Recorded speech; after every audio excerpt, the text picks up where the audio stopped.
is up, guys? EJ here, back with another video, and today I'm going to be taking a break from the DVD collection videos to bring you a DVD update, my Blu-ray DVD update for October 3rd, 2016. So I've got 10 new movies to show you, all Blu-rays, all from last year, 2015. Some of my favorite films from last year. I think all of these ended up in my top 20 of 2015. So let's get into it. So up first we have Amy. Yeah, really good Oscar-winning documentary about Amy Winehouse. I was never really a fan of hers until I saw this movie. I was sort of put off by the media scrutiny and the destructive nature of her personality when she originally broke out on the scene. But I'm a big fan of singer-songwriters of her type. Fan of like people like Duffy and Adele and other women who came after her back in the mid to late 2000s. But this documentary really opened up my eyes to what a real talent she was as a jazz singer. Of course, she succumbed to some pretty destructive forces in her life, mainly her father and her boyfriend, and of course the scrutiny she suffered under the British tabloid media, enough to crush anybody. That tiny little frame basically drank herself to death. A real shame, because she was really talented, and that's really evident in this really great film. Some of her early performances as a singer, and yeah, great singer, good songwriter, and really just a shame, because she was definitely a talent, and this is a really good documentary. I thought it was a wonderful film, and before I wasn't really an Amy Winehouse fan, and now I can say that I probably am. So that is Amy. Alright, up next we have The Danish Girl. Yeah, really good film, directed by Tom Hooper, starring Eddie Redmayne and Alicia Vikander. Yeah, the two of them play married couple, Danish painting couple. Eddie Redmayne plays Ina Virginer, and Alicia Vikander plays his wife, Gerda. They're well-respected painters. Him more so. He has had more success, but she starts to garner success when she starts painting him dressed up in women's clothes. Lily is the persona he takes as a female. They sort of do it as a joke at first, but then of course it becomes something much more than that, as Einar sort of becomes obsessed with this Lily character that he's portraying, and wears her all the time, goes out in public and picks up guys, and of course he became a pioneer for transgender back in the, I think, early 1920s. Yeah, really great performances by Eddie Redmayne, good young actor, of course, already has an Oscar to his name, and Alicia Vikander was fantastic. Great performance by her, winning Best Supporting Actress. I thought she was wonderful in this film. Really good movie. Amber Heard is in the film as well. So yeah, The Danish Girl, one of the best films of last year in my opinion. Alright guys, moving on. I picked up Ex Machina. Yeah, terrific sci-fi thriller, written and directed by Alex Garland, starring Domhnall Gleeson. He plays a programmer who gets invited by Oscar Isaac in sort of a Bill Gates role to his sort of private retreat to study artificial intelligence in the form of a humanoid robot, Ava, played by, again, great performance by Alicia Vikander. Yeah, really good, great special effects, Oscar-winning special effects. I really liked Domhnall Gleeson and Ava's chemistry, and yeah, it took some interesting turns towards the end. Oscar Isaac was really good. Just a really good movie. Great sci-fi little thriller. And yeah, the special effects on Ava Alicia Vikander were just amazing. They looked incredible, and the whole film just worked really well. Really good performances by all three. And like I said, the ending was really interesting. Yeah, really good film from last year, Ex Machina. Alright, moving on. I picked up In the Heart of the Sea, directed by Ron Howard. Of course, the story of how Moby Dick was created. Yeah, Ben Whishaw plays Herman Melville, the author. He comes to a New England whaling town to talk to the, I think, one of the last or only surviving members of the Essex, a whaling vessel in 1820. And he's played by Brendan Gleeson. After knocking on his door, he finally gets in, and Brendan Gleeson, he's married to Michelle Fairley from Game of Thrones fame, and he tells the story of the Essex, led by Captain Owen Chase, played by Chris Hemsworth. Yeah, really good, enjoyable, interesting adventure.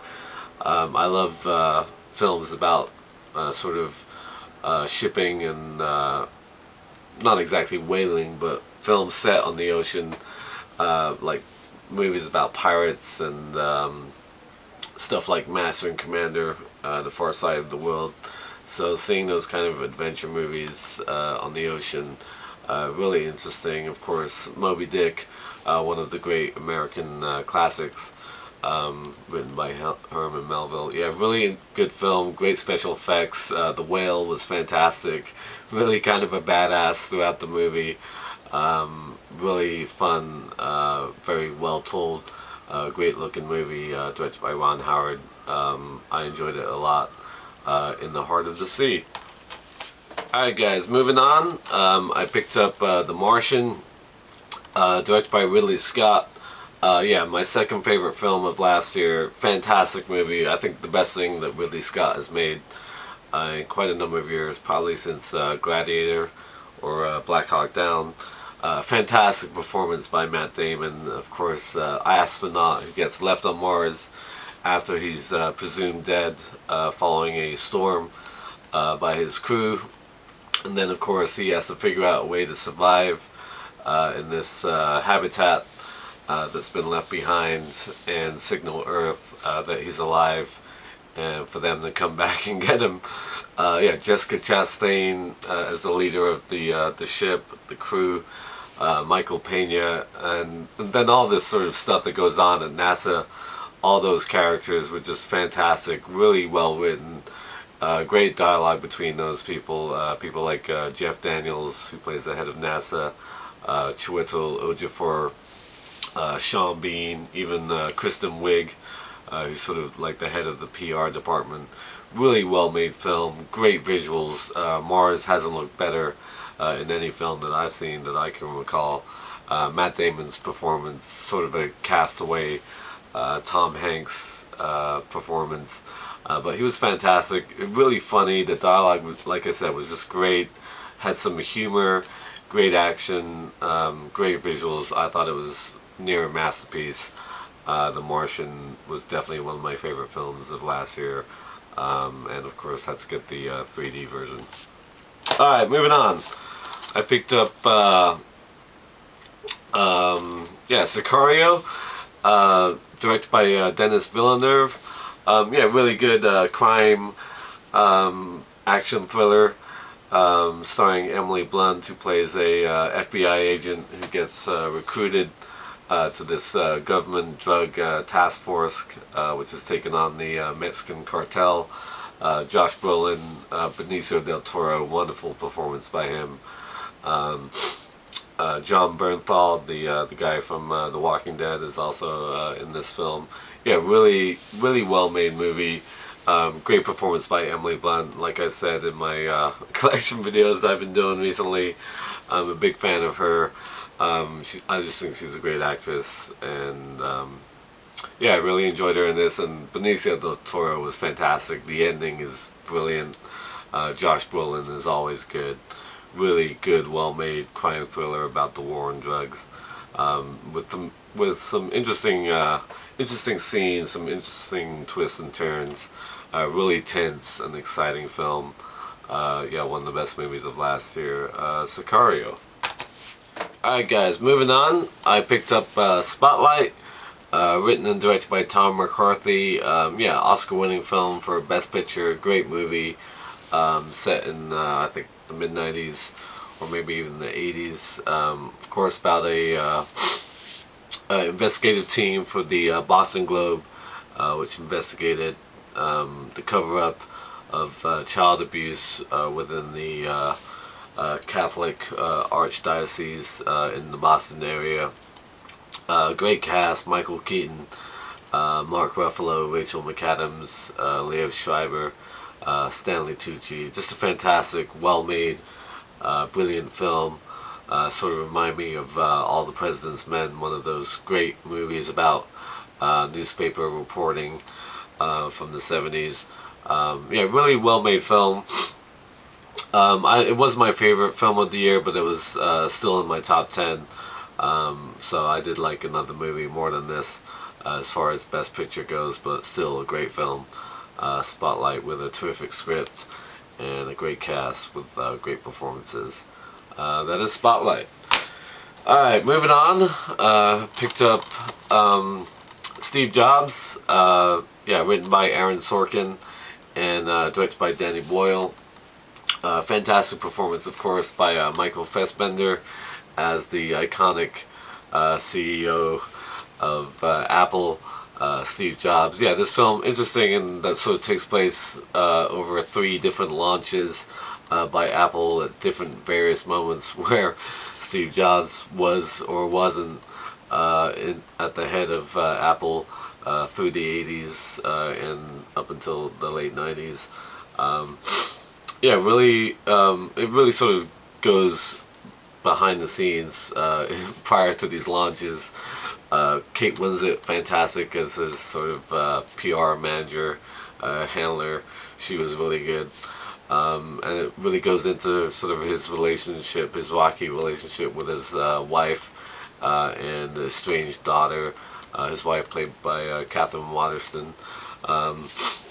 Yeah, I thought Seth Rogen was great as Steve Wozniak, always trying to get his team credit, but Steve Jobs will go along with it.